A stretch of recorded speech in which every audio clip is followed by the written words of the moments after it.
Bonsoir à tous, je suis ravi de vous retrouver pour un deuxième épisode de notre Epargnissimo Academy. Ce soir, nous allons faire un point sur la partie obligataire. Tout d'abord, j'aimerais revenir sur l'Académie, pourquoi nous l'avons lancée. Donc, on a lancé cette Académie pour avoir une approche pédagogique avec nos clients, puisque c'est une demande récurrente qu'on avait de leur part. C'est un format court, puisqu'on veut qu'on puisse, en 20-25 minutes, vous dresser le portrait d'une classe d'actifs. Ensuite, c'est respecter notre ADN, puisque, comme vous le savez, Epargnissimo, depuis toujours, rend l'épargne accessible. Ce soir, on va aussi vous donner des astuces pour vos futurs investissements et arbitrages, ou en tous les cas, on vous donnera du pratico-pratique. On rentrera dans le vif du sujet. Alors, je tenais à remercier ceux qui ont permis de nous accompagner pour faire ce support ce soir. Donc, bien sûr, Sony Asset Management, un spécialiste de la location qu'on a eu l'occasion de recevoir sur la partie obligataire en début d'année 2023. EOS Allocation, puisque vous les avez régulièrement lors de nos présentations. L'autorité des marchés financiers, puisque bien évidemment, on a aussi sourcé dans leur documentation. Carmignac, Natexis et Quorum AM. Merci à eux. Grâce à eux, on va pouvoir ce soir dresser un portrait et un portrait robot, on va dire, de l'investissement obligataire et monétaire. Alors, tout d'abord, je vous propose un propos introductif de manière à rentrer dans le vif du sujet. Alors, il faut d'abord comprendre que ce soir, nous allons aborder la partie monétaire et obligataire sous l'angle des OPCVM. Donc, les OPCVM, dans un premier temps, il nous paraissait important de bien expliquer à quoi ça servait. Donc, un OPCVM, c'est aujourd'hui un organisme de placement collectif en valeur mobilière. Vous en avez de deux types, les SICAV et les fonds communs de placement. Ces OPCVM vous permettent en fait d'avoir accès à un investissement qui est parfois réservé à des investisseurs professionnels et surtout dans le cadre obligataire, puisque l'accès au marché obligataire est complexe. Plus simple sur le marché action, que vous connaissez bien sûr tous certainement mieux que la partie obligataire. Les OPCVM, donc aujourd'hui, permettent aux épargnants un accès donc facilité au marché financier. Ensuite, ça leur permet de diversifier leur investissement, ça leur permet de se constituer un capital. Et la particularité d'un OPCVM, c'est que c'est un professionnel qui gère cet OPCVM, que ce soit, donc je le répète, au travers d'un SICAV ou d'un fonds commun de placement. Et c'est une société de gestion qui gère pour votre compte l'ensemble de votre épargne. On l'a représenté au travers de ce schéma. Donc, très clairement, les investisseurs mutualisent leur argent au sein d'un OPCVM. Le gestionnaire professionnel, lui, va investir au travers de ce portefeuille, au travers, bien évidemment, d'un document qu'il va, bien évidemment, déterminer, sur lequel vous aurez donc un portefeuille diversifié et qui sera orienté. Donc, je le répète, ce soir, on fait un focus obligations et monétaire. Les résultats de cet investissement donc, seront répartis, que ce soit des gains ou des pertes, entre l'ensemble des investisseurs au travers de cette OPCVM. Alors, le focus du jour, c'est les OPCVM monétaires et obligataires et de revenir donc comment fonctionne en fait ce qu'on appelle un OPCVM monétaire ou comment fonctionne un OPCVM obligataire et plus globalement comment fonctionne une obligation. Alors, les OPCVM monétaires, on va le voir tout à l'heure et on va rentrer dans le détail un petit peu plus tard, un petit peu plus loin. Donc, c'est principalement des bons du trésor, des titres de créances négociables, c'est des titres court terme en fait. Tout ce qui est OPCVM monétaire, c'est en fait, c'est des supports qui sont investis sur des durées inférieures à 1 an. Les OPCVM obligataires, donc comme son nom l'indique, c'est tout ce qui va dépasser 1 an jusqu'à des maturités qui seront bien plus lointaines. C'est des dettes qui sont émises par des entreprises, des États ou des collectivités. Il s'agit principalement de placements à moyen long terme avec un risque, et j'ai employé le terme modéré, et vous verrez qu'en fait, plus vous allongez la durée et en fonction d'un certain nombre de critères, le risque peut être plus important à vraiment beaucoup moins important. L'échelle de risque, vous l'avez là. Très clairement, les supports monétaires sont les placements les plus sûrs aujourd'hui sur le marché, même si aujourd'hui, il peut y avoir une partie de risque, mais on y reviendra. Mais très clairement, les supports monétaires sont les supports avec lesquels il y a le moins de risque. Ensuite, vous avez les obligations court terme, c'est-à-dire les 1-3 ans. Sur celle-ci, il y a moins de risques. Il y a les obligations moyen-long terme, sur lesquelles, là, pour le coup, on va dépasser des durées supérieures à 5 ans, où le risque va augmenter. On pourrait aussi qualifier à l'intérieur de ces obligations, et on le verra aussi tout à l'heure, parce que je reviendrai sur ce point-là qui me paraît essentiel, la notation des entreprises qui composent l'OPCVM obligataire va être important. Je passe rapidement. Il y a également les OPCVM diversifiés, les actions. Nous y reviendrons lors de webinaires ultérieurs. Alors, une fois que j'ai défini le risque, une fois que j'ai défini le cadre d'investissement qui sont donc les OPCVM, le risque, on vient de le voir, avec un risque maîtrisé jusqu'à un risque, on va dire, plus offensif, il est important de rentrer sur ce qu'on appelle le marché monétaire et le b.a.-ba du marché monétaire, de comprendre comment ça marche. Alors, le marché monétaire, je l'ai dit tout à l'heure, c'est un marché qui concerne les titres à court terme. Donc, les titres à court terme, c'est tout ce qui est inférieur à 1 an. C'est un marché à très forte liquidité. Donc, ça rassemble à la fois des intervenants qui ont d'un côté besoin de liquidité et de l'autre ceux qui ont un excédent de liquidité. C'est des transactions qui portent sur des sommes très importantes. Le risque est très faible, puisqu'en fait, ce sont des périodes qui sont donc très courtes et qui sont entre opérateurs financiers qui sont souvent, on va dire, d'une importance relative. La rentabilité dépend donc des taux à court terme. Ça, on va y revenir dessus. Vous entendrez souvent parler des termes Euribor 3 mois, Euribor 1 mois, Euribor 1 an. Ces termes-là, ou Eonia, ou Esther, ces termes, vous les retrouvez dans tout le marché monétaire. Et il est important de bien comprendre comment ça marche. Donc, ça inclut le marché interbancaire, ça inclut le marché des bons du trésor, les titres de créances négociables qui vont jusqu'à 52 semaines. Et souvent, donc, et ça c'était aussi important, c'est des taux qu'on retrouve et qu'on applique sur les emprunts à taux variable que vous retrouvez au travers aujourd'hui des prêts qu'on peut avoir immobiliers, où souvent l'indice de référence peut être l'Euribor 3 mois ou 1 an. Donc, généralement, le marché monétaire, c'est la place préférée pour les investisseurs institutionnels. Oui, aujourd'hui, très clairement, ce sont principalement les investisseurs institutionnels, donc les caisses de retraite, c'est des caisses de congés, les associations, les congrégations, des fondations qui investissent sur le marché monétaire parce qu'elles ont besoin souvent, ces institutions, d'avoir une liquidité extrême. Et ça permet à ces sociétés, à ces investisseurs institutionnels de rémunérer leur trésorerie à court terme avec un risque extrêmement limité. Alors, je vous ai mis ici, il me paraissait essentiel de vous représenter le marché monétaire. Pourquoi pendant des années, ça a duré près de 10 ans, finalement, le marché monétaire intéressait peu de monde et les investisseurs institutionnels étaient justement assez embêtés par les rendements que proposait le marché monétaire et ils avaient donc l'obligation d'aller sur des marchés un petit peu plus on va dire risqués pour essayer d'aller chercher du rendement. Puis est arrivée l'année 2002 et l'année 2003 où, comme vous devez le savoir, les banques centrales ont fortement remonté leurs taux. Et on le voit sur ce graphe, puisque ça, c'est ni plus ni moins que le graphique de l'Euribor 3 mois. L'Euribor 3 mois, je rappelle que c'est le marché qui permet, c'est l'indice qui permet de déterminer le taux interbancaire, en fait, le taux qui est appliqué entre les banques quand elles se prêtent de l'argent à 3 mois. Donc, les rendements, on le voit depuis l'année 2002, commencent à devenir beaucoup plus intéressants pour arriver à un palier aujourd'hui aux alentours de 4%. Depuis maintenant l'année 2003, près de 12 mois. Donc, les rendements redeviennent compétitifs, les profils de risque restent tout à fait limités et la liquidité est tout à fait extrême. Donc, ça permet aujourd'hui de retrouver de l'appétence sur les OPCVM monétaires.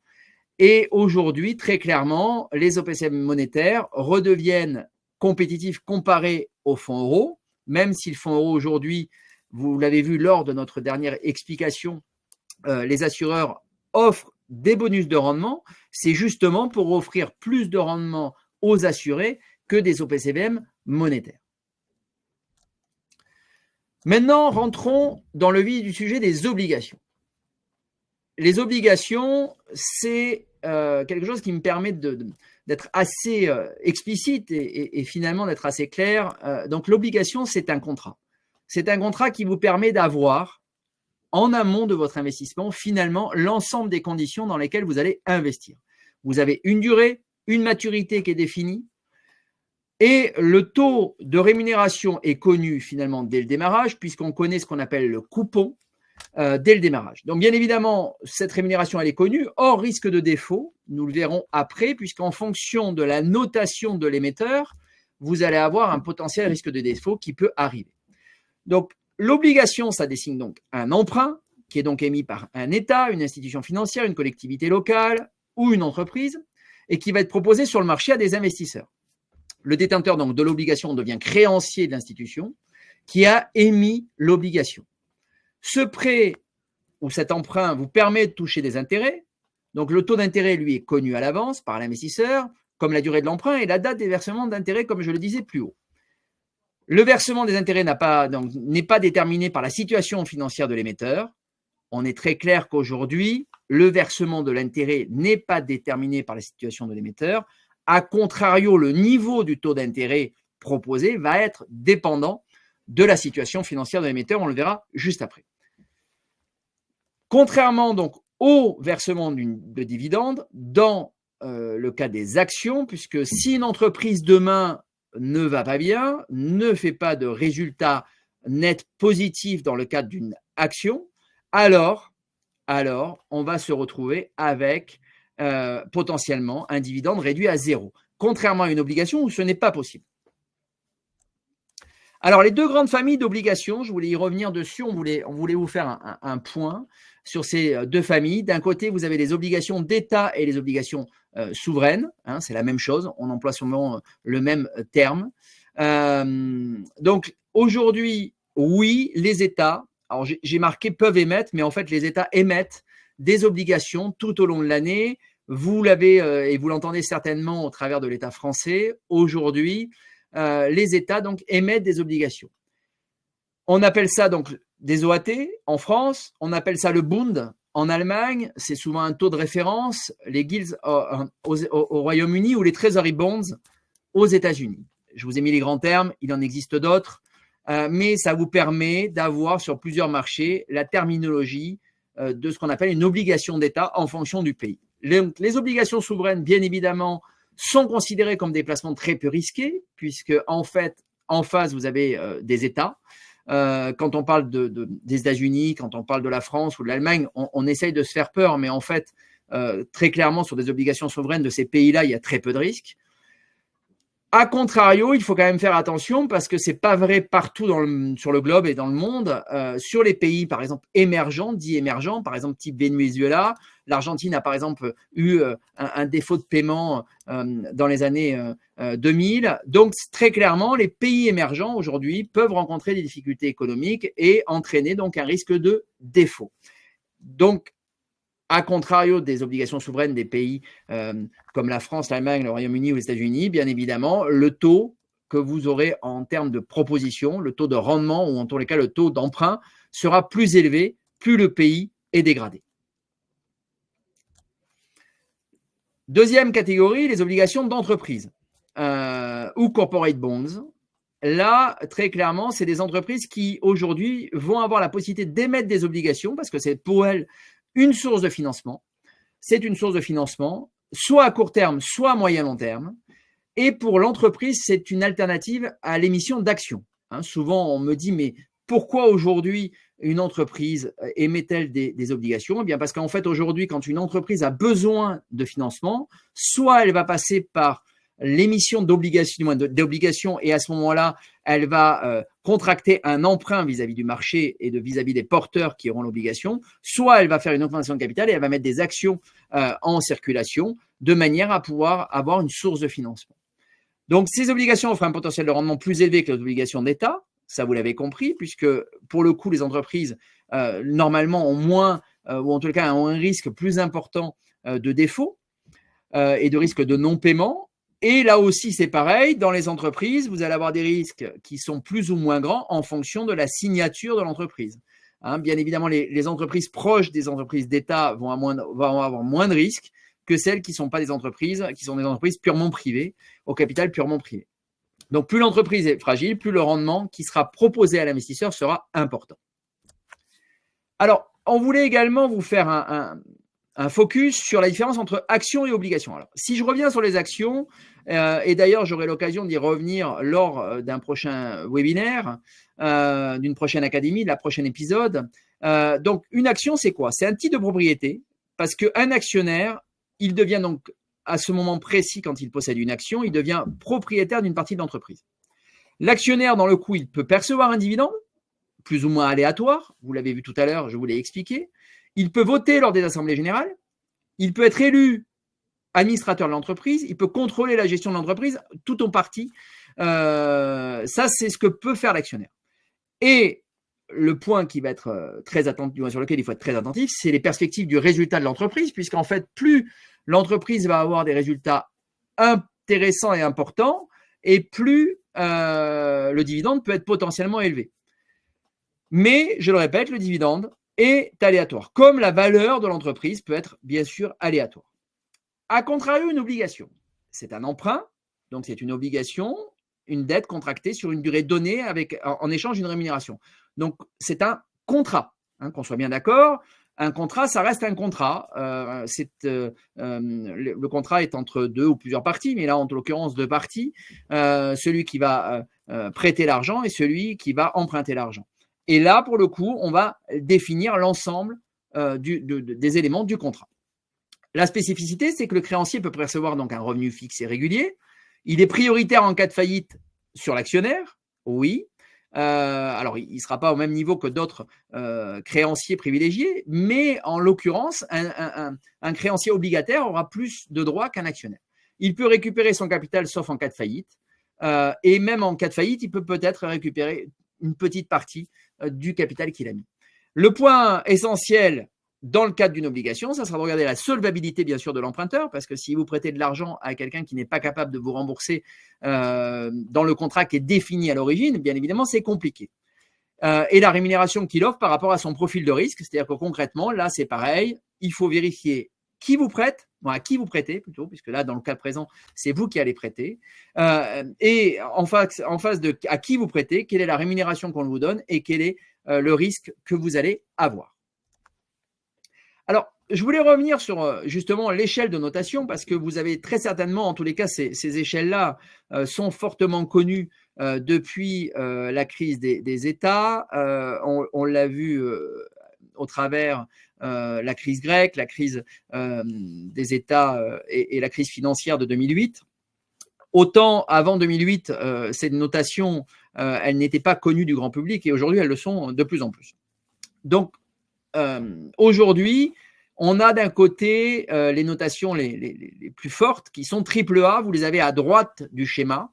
Donc là, c'est le risque de crédit le plus faible possible. Et plus vous allez aller vers la gauche, et plus vous allez avoir en fait un risque qui s'élève.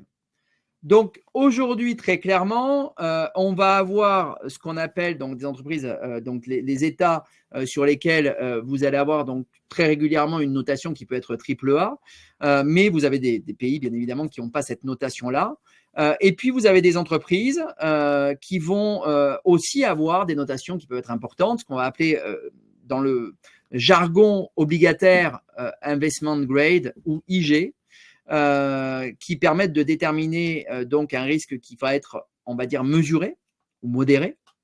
Et puis, vous allez avoir la catégorie des obligations qu'on appelle les obligations spéculatives ou à haut rendement. Et donc là, bien évidemment, la notation, elle est plus vers la gauche du schéma, alors pas en triple C, hein, mais souvent en triple B, triple B-. Et vous allez avoir donc une notation qui va être dégradée, mais la perspective de rendement va être plus élevée. Hein, qu'on soit bien d'accord. Donc, quand je suis à droite du schéma, dans la notation de mon entreprise ou de mon État, ben, j'ai un rendement qui va m'être donné qui va être moins important. Et plus je vais aller sur la gauche du schéma, et plus je vais avoir un risque élevé et un rendement qui peut être potentiellement plus élevé. Alors, je voulais également vous expliquer comment une obligation fonctionnait, parce que ça, c'est intéressant de regarder comment elle fonctionne, parce qu'on me dit souvent, oui, une obligation, concrètement, est-ce qu'elle est garantie? Alors, oui et non. Non, elle n'est pas garantie. Alors, attention, j'allais pas dire qu'elle était garantie parce que c'est pas du tout vrai. Une obligation, en fait, c'est un emprunt. Donc, de par le cadre du contrat, il y a des garanties et il y a des obligations. Maintenant, une obligation, quand elle est émise le jour J et pendant un certain nombre d'années, vous allez avoir donc ce qu'on appelle un coupon qui va être distribué. Je m'explique. Aujourd'hui, quand vous avez une obligation qui a été mise, par exemple, en 2024, à l'heure actuelle, et que l'obligation a été mise à 100 euros, et qu'on vous dit qu'elle a été mise à 5% sur une durée de 10 ans, eh bien, quand vous investissez sur cette obligation, vous avez la certitude d'avoir 5 euros par an, si vous avez mis 100 euros, c'est-à-dire 5% pendant 10 ans. Attention, à condition que l'emprunteur n'ait pas de problématique particulière. Et qu'est-ce qui fait qu'une obligation peut s'apprécier ou se déprécier sur le marché? Parce que souvent on me dit, mais est-ce qu'elle vaut 100 euros pendant toute sa vie? Ben, la réponse est non. L'obligation, elle varie dans le temps. Donc aujourd'hui, très clairement, quand vous investissez aujourd'hui 100 euros, eh bien au bout de 5 ans, vous pourriez avoir une obligation qui vaut 95 euros ou 105 euros. Qu'est-ce qui fait qu'elle va passer à 95 ou 105 euros? Eh bien, en fait, le schéma est assez simple. Si les taux d'intérêt baissent, donc si les taux d'intérêt sur le marché baissent, alors vous allez avoir une obligation qui s'apprécie. A contrario, si les taux d'intérêt montent, vous allez avoir une obligation qui se déprécie. Donc, quand on investit dans une obligation, on a un contrat qui nous détermine la durée, qui nous détermine le prix d'émission, qui nous détermine le prix de réception, le prix de conclusion, en tous les cas, ce qu'on appelle le remboursement au pair. Et on a en fait l'ensemble du contrat qui est déterminé. Mais entre le moment où il est émis sur le marché, l'obligation, et le moment où elle est remboursée, l'obligation, elle va avoir une vie. Alors, bien évidemment, plus on se rapproche du terme et plus la sensibilité de l'obligation est faible. Donc, ça veut dire qu'aujourd'hui, sur une échéance de 10 ans, quand vous êtes à 5 ans, vous êtes à moitié du chemin. Donc, quand on est à la moitié du chemin, en fonction du niveau des taux d'intérêt, l'obligation est encore très sensible et la variation peut être importante. A contrario, plus on se rapprochera des 10 ans et plus l'obligation convergera vers 100 euros son prix d'émission. J'espère que c'est clair et on a essayé en tous les cas de le rendre le plus didactique possible. Alors, pour finir, on voulait vous faire un focus sur les fonds obligataires datés, puisque aujourd'hui, ça reste quand même un véhicule qu'on voit et qui est fortement plébiscité par beaucoup d'opérateurs.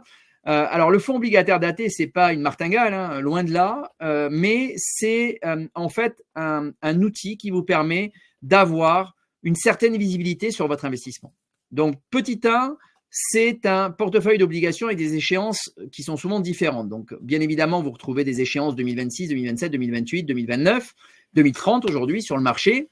Et ça vous permet d'avoir donc à échéance, dans le temps, de savoir où est-ce que vous allez vous situer.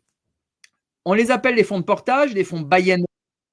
Ça vous permet en amont de connaître l'horizon et le taux de rendement embarqué, puisqu'on vous parle de taux de rendement actuariel sur les fonds obligataires datés.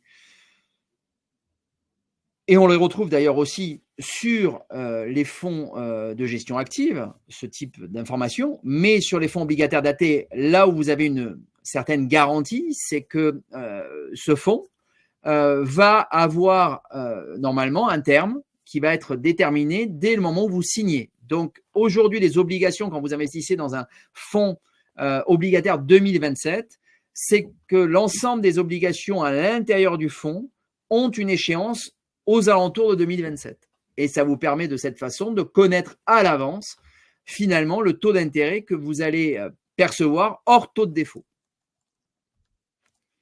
Alors, l'avantage de ce type d'investissement, c'est que le rendement est souvent intéressant puisque, voilà, on le connaît à l'avance. Comparativement à des supports type fonds euro ou compte épargne, ça permet d'avoir un peu plus de visibilité. Ceci dit, attention, on ne peut pas comparer un fonds obligataire daté avec un fonds euro ou un livret. Hein, en termes de risque, c'est absolument pas la même échelle. Car sur un fonds obligataire daté, vous pouvez avoir à un instant T une moins-value visible, même si à terme, finalement, votre fonds obligataire daté va s'apprécier. L'avantage d'un fonds obligataire daté, malgré tout, c'est d'avoir un risque mesuré, puisque comme je vous l'ai expliqué, je pense que vous avez, j'espère que j'ai été assez clair et que ça a été assez explicite pour vous. Comme vous êtes dans un contrat obligataire, eh bien, tout est déterminé, mais c'est plutôt le risque obligataire qui permet, c'est le contrat et c'est le support obligataire qui permet de maîtriser un risque. Et ensuite, ça va être la notation qui va être à l'intérieur de ce fonds. Donc, plus on se retrouvera vers le triple A, vers investment grade, eh bien, moins vous aurez de risques de défaut. Et donc, plus vous aurez une probabilité importante d'obtenir le taux de rendement qu'on vous a donné au démarrage. La diversification du portefeuille, ça, c'est quelque chose qui est intrinsèque. C'est-à-dire que je n'ai pas trop insisté, mais très clairement aujourd'hui, pour aller investir sur le marché obligataire, c'est un peu complexe en direct. Il faut souvent des tailles de plusieurs centaines de milliers d'euros. Aujourd'hui, investir dans un fonds obligataire ou obligataire daté, ça vous permet pour quelques milliers d'euros ou quelques centaines d'euros de rentrer sur le marché obligataire. Le principal risque, c'est le risque de défaut, d'accord, qui est le principal risque du marché obligataire tout simplement. Donc, je vous rappelle que les fonds obligataires datés ou en gestion active sont disponibles sur nos contrats Epargnissimo. Ils font partie donc des unités de compte qu'on peut vous proposer et bien évidemment, toute notre équipe se tient à votre disposition pour rentrer avec vous sur le sujet des fonds obligataires datés ou des fonds obligataires en gestion active. Alors, les rappels que je voulais vous faire pour conclure ce webinaire et ce deuxième épisode de notre académie. Donc, petit 1, l'avantage d'acheter donc des obligations dans un fonds obligataire daté ou de portage obligataire, c'est petit 1, vous connaissez le rendement qu'elle procure à l'avance. Petit 2, vous savez que vous allez avoir une maturité qui va être donc des obligations qui vont être conservées jusqu'à leur échéance. Petit 3, le fonds encaisse régulièrement des coupons, d'accord. L'objectif, c'est d'aller jusqu'au remboursement du fonds et le remboursement de l'ensemble des obligations qui composent le fonds. C'est bénéficier d'un rendement attrayant, entre guillemets, puisque ça vous permet sur la durée de placement envisagée, hors des fautes de l'émetteur, de connaître à l'avance votre rendement. Je vous l'ai dit tout à l'heure. Donc, ça permet d'avoir vraiment une bonne appréhension de l'objectif de rendement. Et je répète, c'est toujours hors défaut des émetteurs, puisque c'est le principal risque du portage obligataire ou de l'obligation en elle-même. Ça vous permet d'avoir une visibilité sur le rendement, sur l'horizon de temps. Ça limite le stress, puisque concrètement, quand on rentre sur un fonds de portage, il faut y rester. Il n'y a pas de question d'arbitrage, sauf si demain, les taux d'intérêt venaient à très fortement baisser et que pour le coup, finalement, il n'y ait plus d'intérêt à rester sur le fonds obligataire, mais ça voudrait dire que vous êtes en forte plus-value sur votre fonds. Et plus le temps avance et plus le risque décroît, puisque la probabilité de non-remboursement diminue. C'est ce que je vous ai expliqué tout à l'heure. C'est-à-dire que concrètement, plus la maturité de l'obligation avance et plus votre risque diminue. Donc, la VL du fonds va tendre vers l'objectif final, donc à la date d'échéance. Attention, mais cette attention du risque du portage obligataire, il est vrai dans toute la partie obligataire. Et j'espère que ça sera la synthèse de notre webinaire aujourd'hui. Si demain, les taux d'intérêt venaient à augmenter, alors la valeur de l'obligation peut baisser. C'est vrai dans tous les cas de figure dans une obligation. C'est vrai dans un fonds de gestion obligataire actif ou c'est vrai dans un fonds de portage. C'est vrai dans un fonds daté. Le défaut de l'émetteur peut entraîner la perte de toute ou partie du capital investi sur ces émissions. Oui, parce que si demain vous avez une faillite, demain vous pouvez vous retrouver avec une entreprise qui fait défaut à l'intérieur de votre fonds. Et donc, si pas mal d'entreprises font défaut, vous pourriez vous retrouver avec un rendement qui soit proche de zéro ou négatif. Donc là aussi, conseil de prudence, conseil de diversification. N'investissez pas que dans un seul fonds daté, investissez dans plusieurs et avec plusieurs maturités et plusieurs notations. Ça vous permettra de limiter le risque dans le temps. Alors, comme lors de nos précédents webinaires et académies, donc c'est là où nous en sommes à notre deuxième épisode. Nous allons passer à la réponse aux questions. Pour ceux qui ont suivi ce webinaire, la première partie, je ne réponds pas aux questions, je le fais donc à la fin. Ce soir, je suis accompagné également de Xavier Gérard, que vous connaissez, qui répond en partie. Je vais essayer de reprendre les questions au fur et à mesure parce que certainement qu'il y a des questions qui peuvent intéresser bien évidemment un certain nombre de nos de ceux qui écoutent aujourd'hui le webinaire. Merci pour les pouces, ça fait toujours plaisir. Alors, oui, Olivier, je confirme, l'ester a remplacé définitivement l'éonia. Ceci dit, le terme éonia peut encore apparaître. C'est pour ça que j'en ai parlé ce soir. Mais oui, aujourd'hui, l'ester a remplacé l'éonia depuis 2002. Alors, il y a des questions techniques, je passe. Ok, j'espère que c'est très clair pour vous ce soir. Alors, on me pose la question, quelle échéance de fonds datés faut-il privilégier? Alors aujourd'hui, oui, il y a une courbe des taux qui est inversée, qui est anormale. J'y suis pas rentré parce que ce soir, on n'était pas là pour ça et pour rentrer dans ce sujet. Mais oui, aujourd'hui, très clairement, les taux court terme rapportent plus que les taux long terme, ce qui est totalement anormal et aberrant. Et d'ailleurs, cette inversion de courbe de taux, elle n'a jamais été aussi longue puisque je crois que ça fait 19 mois qu'on est dans ce cas de figure. Aujourd'hui, les taux courts rapportent plus que les taux longs. Donc, aujourd'hui, j'aurais une tendance à dire qu'avec la remontée des taux qu'on connaît depuis 3 semaines, 1 mois, voire depuis le début de l'année, puisque je rappelle que les taux d'intérêt 10 ans, alors si je prends le 10 ans, l'OAT 10 ans, qui est souvent un indice qui permet d'avoir un bon niveau de réflexion, l'OAT 10 ans est monté jusqu'à 3,40, 3,50, c'était aux alentours du mois de septembre, octobre 2023. Puis a fortement rebaissé sur cette fin d'année parce qu'en fait, le marché anticipait une très forte baisse de l'inflation. Finalement, avec bien sûr une anticipée aussi la baisse des taux d'intérêt directeurs des banques centrales. Aujourd'hui, on est en mai 2024, 6 mois plus tard. Qu'est-ce qui se passe? Finalement, l'inflation est plus résiliente que prévu. Deuxièmement, le marché anticipait 6 baisses de taux aux US.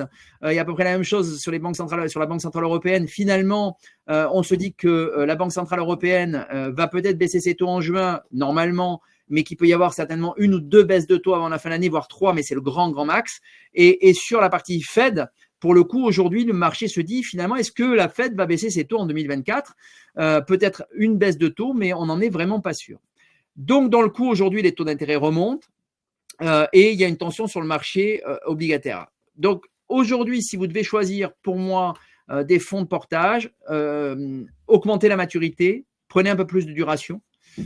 Et je pense que dans ce cas de figure, si demain les taux rebaissent, ce qui est notre scénario au sein d'Epargnissimo à moyen terme, hein, puisque sur les derniers webinaires, si vous m'avez suivi, je pense qu'à échéance 24 mois, de toute façon, l'inflation va continuer à se dégonfler, mais que finalement, les baisses de taux vont être un petit peu plus lentes que prévu. Vous aurez tout intérêt donc à augmenter votre maturité et à prendre un peu plus de duration. Auriez-vous un graphique explicitant l'évolution dans le temps et de la valorisation quotidienne des fonds datés? Non, on n'a pas de graphique qui explicite l'évolution dans le temps en year to date, mais par contre, on a régulièrement une mise à jour de nos tableaux. Donc ça aussi, je vous invite à vous rapprocher de l'équipe quand vous voulez faire vos investissements.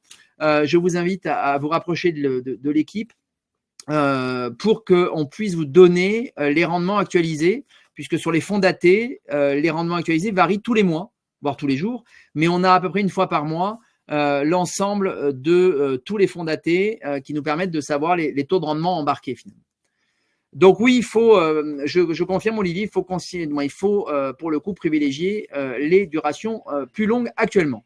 Donc, en cas de baisse des taux importante, il est possible que la valorisation soit plus intéressante et que le remboursement opère. Eh bien, tout à fait, je l'ai dit, Olivier, il est tout à fait potentiellement possible que s'il y a une forte baisse des taux, alors il ne sera pas intéressant, ou en tous les cas, il y aura un plus grand intérêt de sortir des fonds datés ou des fonds obligataires tout court d'ailleurs, et de prendre vos plus-values pour faire autre chose si les taux venaient à fortement baisser. Bien évidemment, ces recommandations, on vous les ferait en un instant T. En tous les cas, on vous fera un webinaire sur ce sujet si demain on était dans ce cas de figure. Alors, je vais vous lancer un sondage. J'espère que ça a été clair. J'ai répondu à toutes les questions. On a été très nombreux ce soir. Vous retrouverez bien évidemment ce webinaire sur notre chaîne YouTube. On a fait à peu près 25 minutes 24-25 minutes sur l'exposé des obligations. Derrière, on vous a fait 10 minutes de réponse aux questions. J'espère que tout ça est très très clair pour vous et que vous vous êtes régalés. Pour le coup, aujourd'hui, on vous dit dans très peu de temps, puisque très certainement d'ici 15 jours, 3 semaines, on vous fera un autre webinaire sur une version 3, donc un 3e épisode de notre académie. Vous retrouvez donc ce webinaire sur notre chaîne YouTube, sur l'ensemble de nos réseaux sociaux. On est à votre disposition et on espère que vous êtes toujours, comme nous, aussi passionnés, excités de suivre ces webinaires. Nous, en tous les cas, on est ravis de vous délivrer toutes ces informations pour que finalement, l'investissement soit plus simple pour vous au quotidien. On vous dit à très vite, à très bientôt. On vous souhaite un très bon mois de mai et à très très vite.